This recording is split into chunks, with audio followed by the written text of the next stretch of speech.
매부쇼에 출연한 유시민 작가 얘기는 뭐 나중에 하게 될 텐데 예. 먼저 당사자가 있어서 좀 여쭤보면은 첫 자막이 하필이면 뉴스명당이었습니다 지금. 최욱 씨가 좀 저에게 억하심정이 있나? 뭐 그런 생각. 어. 왜냐하면 네. 제가 뉴스명당 처음 제가 최욱 씨랑 친분이 있어서 네.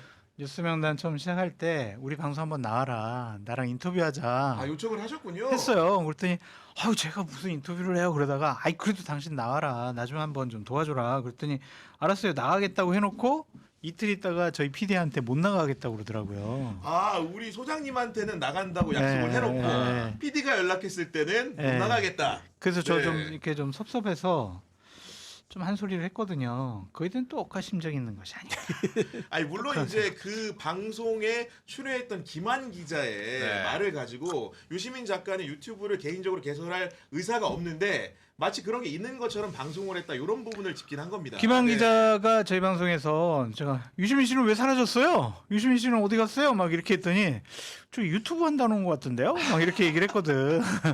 그래서 그래요? 그러면은 그때 김어준 씨가 본인 유튜브 가서 하라고 한 거 그거 실천하는 거네요. 그랬더니 예, 그런다는 얘기가 있어요. 막 이렇게 얘기를 했는데 네. 저도 앞에 한 7, 8분 정도 보면서 왔거든요. 이동하시면서. 네. 근데 그거 먼저 나와가지고 저는 저희 방송 이름이 들어간 자막은 모르고 네. 운전하면서 저는 그냥 바로 봤죠 실시간으로. 방송만 네. 들었는데 영광이네요. 어떻게 그러니까요. 어쨌든 저런 간에 분들. 매불쇼에 우리 뉴스명당의 자막이 나왔다는 것은 그만큼 뉴스명당 청취율 조사 기간에 아주 정말 긍정적인 효과를 불러일으킬 것 같아요. 너무 신이 납니다. 마케팅 성공입니다. 아, 성공이에요. 예. 아무튼 그 얘기는 이제 뒤로 미루도록 하고 네. 첫 번째 얘기는 김용남 전 의원 얘기를 아하. 안 할 수가 없는데 네. 어제 정청래 전 대표가 뉴스공장에 출연을 해가지고 경기 평택을 재보선과 관련해서 조국을 키운다는 공격이 있었겠지만 평택을의 후보를 안 냈어야 한다는 취지로 말을 했는데 평택을의 후보를 민주당 후보를 안 냈어야 한다. 저는 이게 맞는 말인지 도무지 모르겠습니다 지금. 반대로 조국 후보가 안 나왔더라면 김용남 후보가 됐겠죠. 그렇죠. 그렇죠. 네. 결과론적으로 조국 후보가 3등을 냈잖아요. 보통 우리 패배할 때는 2등보다는 3등이다 정치적 책임지는 거 아닙니까? 그런 부분에서 이건 좀 논리적으로 맞지 않죠. 아니 그러니까 누가 보더라도 먼저 출마 선언도 했고 그럼에도 불구하고 3명 경쟁에서 3등을 했다라는 것은 입이 10개라도 할 말이 없는 상황이고 그런 여러 가지 단일화에 대한 촉구라든가 그런 통합의 가능성들을 뉴스공장이 여러 차례 말해왔는데 네. 그 방송에 나가서 민주당의 전 당대표가 그것도 지방선거를 총지휘했던 사람이 네. 후보를 두고 이렇게 운운하는 것 자체가 저는 부적절한 것 같거든요. 저는 이해돼요. 이해돼요? 제가 네. 정청래 대표의 참모라도 저런 발언 하라고 저는 얘기했겠어요. 아하. 같은 대학. 자, 이게 자충수가 아니고 이거는 응당 이런 의도된 발언을 했겠다. 준비된 발언 같아요. 예. 그 질문을 좀 해줘라. 그러면은 내가 이렇게 대답할게라고 티키타카로. 사전에 네. 좀 짜고 들어간 것이 아닌가라는 생각이 드는 게 뭐냐면 네. 정청래 후보는 지금 생각하는 건 나 한 표라도 더 가져와야 돼. 이 생각이 머릿속에 가득 차 있을 거란 말이에요. 그러면 조국 혁신당의 당원들 10만 당원이라고 하잖아요. 그 당원들 대부분이 민주당 당원이야 라는 분석이 있잖아요. 그러면은 그 10만 명은 지금 정청래 대표에게 화가 나 있거든. 당신이 말이야 김용남 공천 안 줬으면 조국이 지금 배지 달고 지금 본회의장 안에 앉아 있을 건데 네. 당신이 김용남 공천 주는 바람에 지금 조국이 지금 레이나랑 지금 싸우고 있지 않냐. 이거 당신 책임이다. 이러한 억하심이 분명히 있을 거예요. 그럼 그거를 풀어야 조국 혁신당의 10만 당원이 민주당 당원인 사람들이 마음을 풀고 그래.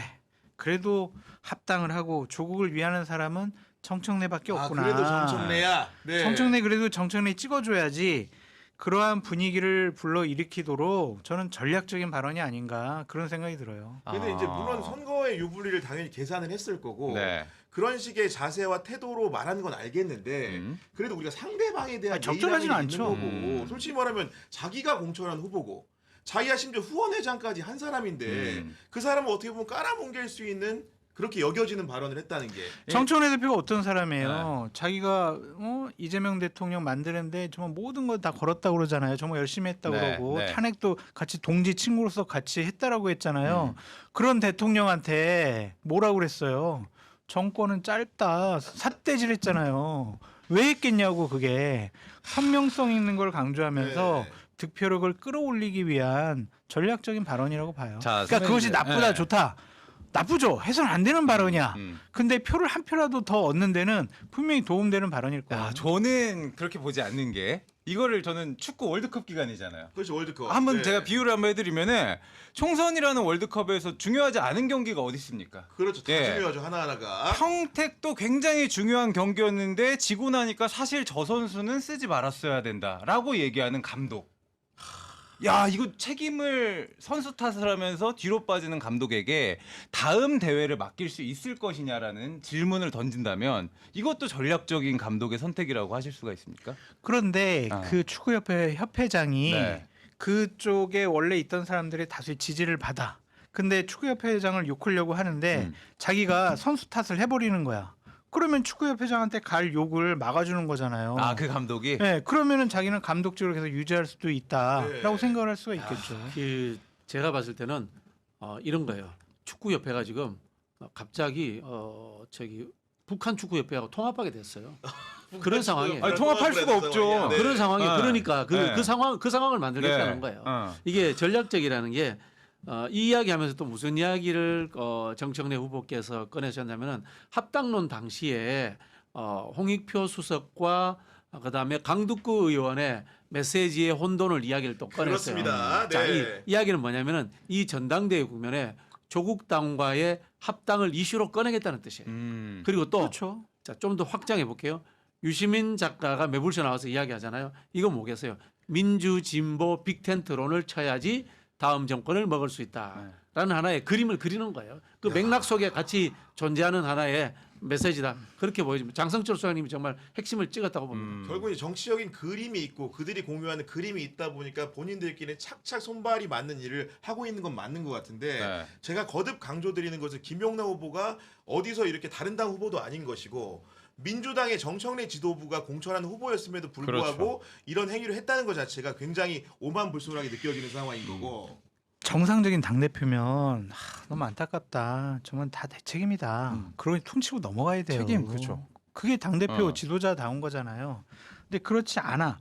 정치를 1, 2년 해본 분도 아니란 말이에요. 저 발언을 했을 때 어떠한 비판을 받고 어떠한 판단을 받는지 공격을 받을 건지 다 그냥 본능적으로 알아. 무책임한 인간 아니야? 저 뭐 누굴 탓을 해? 막 이런 비판 받잖아요. 그럼에도 불구하고 한 이유는 득표에 도움이 되니까 지금 이것저것 안 가리는 거예요. 그러니까 그 김용남 전 의원, 김용남 후보 본인은 얼마나 화가 났겠습니까? 그렇죠. 안 그래도 자기는 선거 패배 이후에 쓰라린 패배를 겪은 다음에 네. 그 평택에 하방을 해가지고 이러저러한 지역 활동을 열심히 하고 있는 와중인데 듣기에 따라서는 만약에 정청래가 당대표가 된다면 1년 8개월 뒤에 총선이 치러진다면 내가 평택에서 이렇게 열심히 해봤자 소용없는 거 아니야? 의미가 없죠. 이런 생각할 수도 있는 거 아닙니까 지금? 지금 당협위원장으로서 활동을 할 수가 없는 상황인 거예요. 어. 왜냐하면 당신은 공천을 받지 말았어야 할 사람이야라고 낙인을 찍어버렸잖아요. 네. 그럼 민주당 지지층에서는 야, 저 사람 저거 출마 안 했으면 우리 조국이 됐을 수도 있는데 이렇게 생각하는 사람들을 더 그 생각을 강화시켜 줄 거라고. 그러면은 계속해서 분열된 상황에서 네. 그 지역에 당협위원장 할 수밖에 없거든요.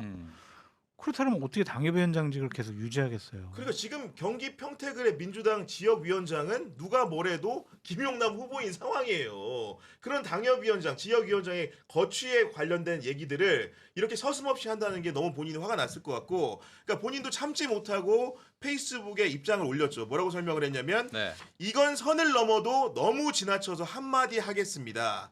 상식적으로 생각해도 확장성 없는 3등 후보가 양보하는 것이 맞았겠지요. 이렇게 얘기하면서 그런 얘기를 하는 사람이 당시 당대표였고 이번에 또 당대표를 연임하겠다고 후보로 나선 사람이라는 면이 영화 베테랑의 명대사를 떠오르게 만듭니다. 어이가 없네. 이렇게 말을 했거든요. 네. 그 우리 역대 선거를 보면 그렇잖아요.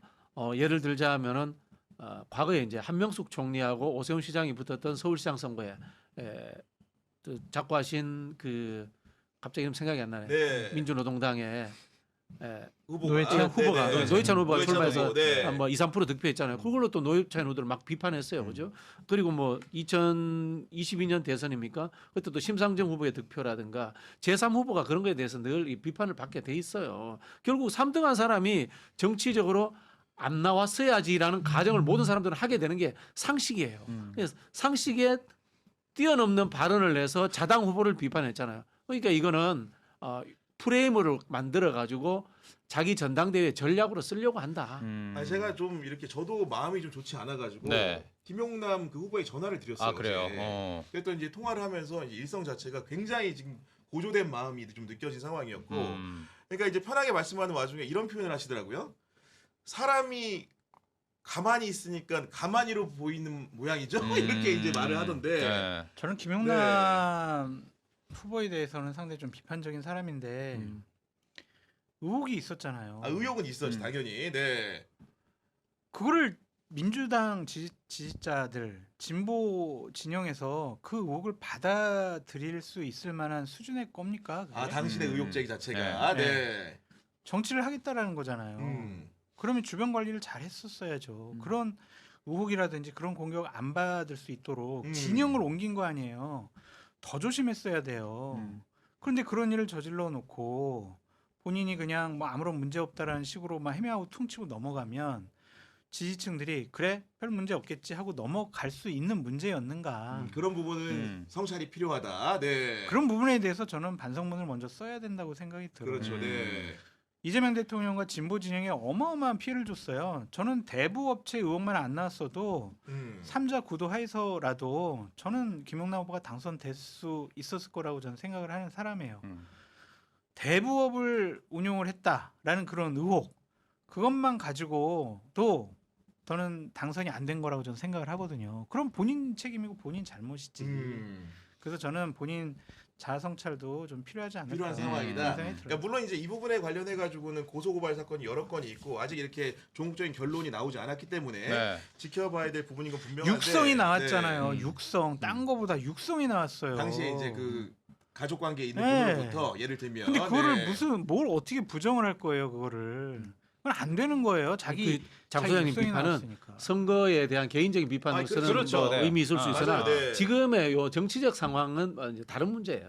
이거는 이제 결국은 정청래 대표가 과잉되게 한 건 맞아요. 여러분들은 보험을 어떻게 가입하셨나요? 많은 분들이 전문 설계사가 아닌 가족이나 지인 등을 통해 묻지마식으로 가입하셨을 텐데요. 그렇다 보니까 꼭 필요한 보장들이 포함되는지 지금 제가 보험료를 얼마나 내고 있는지 적정한 수준인지 모르는 경우가 태반이라고 합니다. 네, 이런 분들을 위해서 전문 보험 점검 업체죠. 더 착한 보험 소개해드리도록 하겠습니다. 요즘 경기가 안 좋아서 보험료 나가는 것도 부담스러우신 분들 많으신데요. 이럴 때는 보험료는 줄이고 보장은 유지하는 방법이 있으니까요. 꼭 상담 받아보시죠. 네, 예약만 하시면 전국 어디든지 무료로 방문 상담도 가능합니다. 평소 자신의 보험이 궁금하시던 분들은 꼭 한번 상담 받아보시기 바랍니다. 자, 상담 예약 대표번호 1644-12360 010-7612-3303번으로 전화 주셔도 되고요. 24시간 언제든지 문자 카톡 열어놓도록 하겠습니다. 네, 이어서 비교원 광고입니다. 인터넷 휴대폰 정수기 렌탈 의외로 매월 나가는 요금으로 부담되시는 분들 참 많으시죠? 3년 이상 계속 사용하고 계시다면 비교원에서 갈아타고 사은품도 챙겨가시기 바랍니다. 인터넷 TV 신규 가입 최대 48만 원, 휴대폰 구입 최대 50만 원, 정수기 렌탈 최대 30만 원, 총 128만 원의 혜택 만나보실 수 있습니다. 여기에 인터넷 가입하신 후에 쓰시던 휴대폰 알뜰폰 그대로 통신사 변경 시에는